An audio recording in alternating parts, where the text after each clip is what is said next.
Hello, welcome to the Camera Nostalgia Club. My name's Max. I am with an old camera today, as you may tell from the title.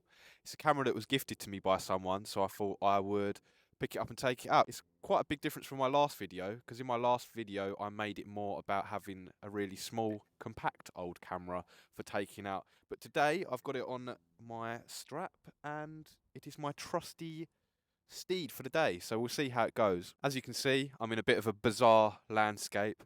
It's quite interesting really because it feels like the countryside, but if you can see in the distance, I am near the River Thames. Well, it's actually an estuary because London is that way and the sea is that way, so it comes from there.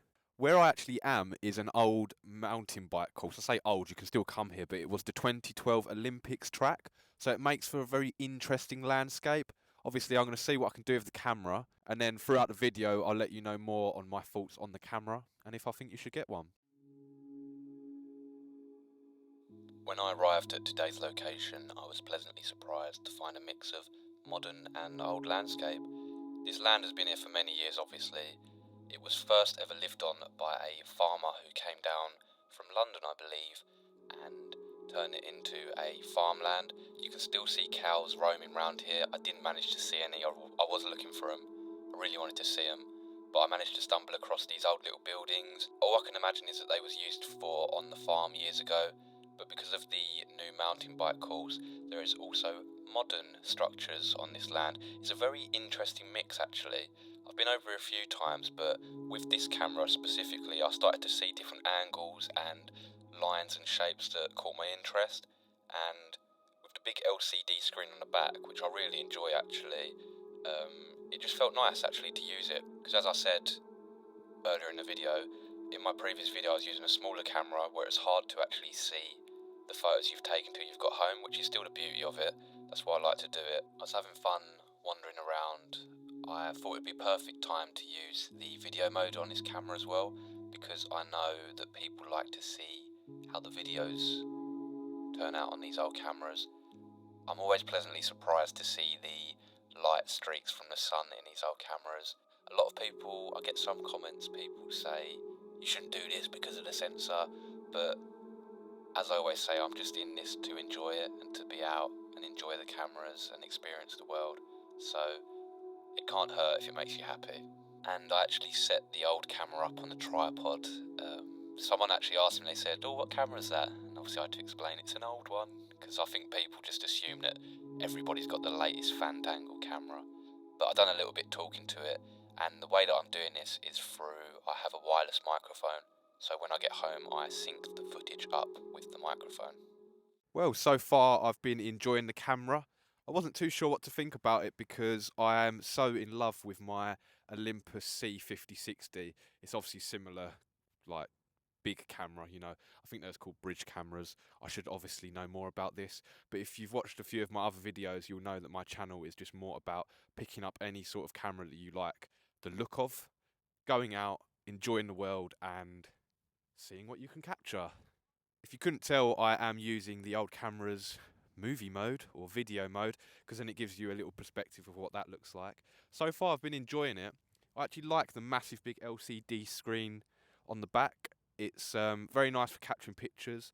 The viewfinder's not great, it's a digital one, so it feels like you're looking at the same LCD screen but just in a tiny bit with your eye. And for anybody that is wondering, I do shoot on automatic mode because I don't get to spend loads of time with these cameras. I don't get to really get in depth with the settings and functions.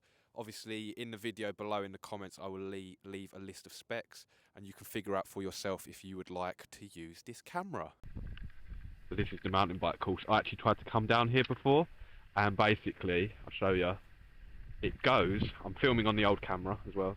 You have to go off the edge of this. I don't know if the camera will pick it up. You have to go down that.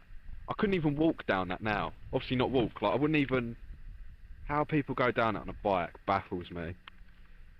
When I tried it on my bike, I got to here and then had to turn around and there was a big queue of people behind me waiting to go on it. It's just crazy. But obviously it was the Olympics, so best in the world was here, I guess. So after realisation that I was not going to become a professional mountain bike rider, and believe me, the camera did not do that drop any justice. It is insane.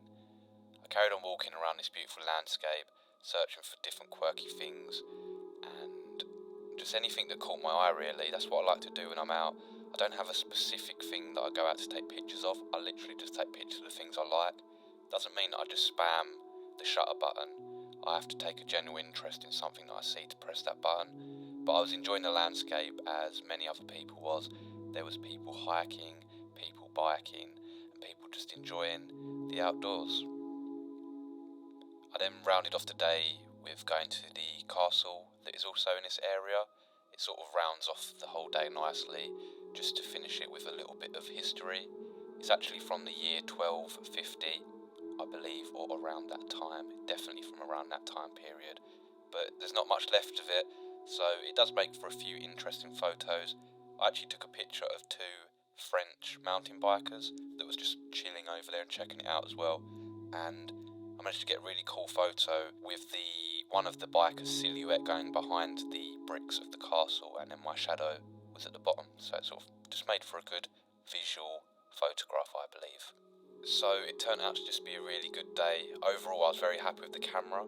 I wasn't too sure about it at first, and I apologise for not getting footage of this, but you need to put 4 AA batteries in the bottom, which is not a problem. I don't mind the cameras where you only have to put 2 in, but 4 just seems a bit much. Why couldn't they have just put a battery and a charger in these old cameras? They do in most other models, so I was quite surprised to see that I have to put 4 in.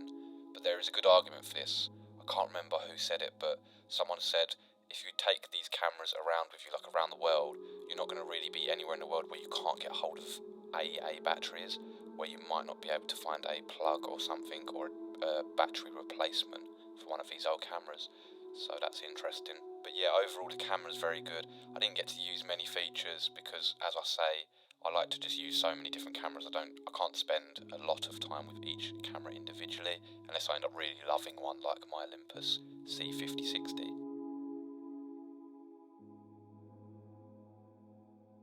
So that's the end of the video. I'm doing the outro before I've even seen the photos and the videos, so I can't give you a real conclusion. Obviously in the comments or something, if there's something that went wrong with the camera, I will explain. But I just wanted to say thank you for stopping by and watching the channel. I hope you enjoy it. If you do, a subscription will help me massively to grow the community of Nostalgia Club members, being yourselves. So thank you for watching, and I'll see you in the next one with another camera. Goodbye.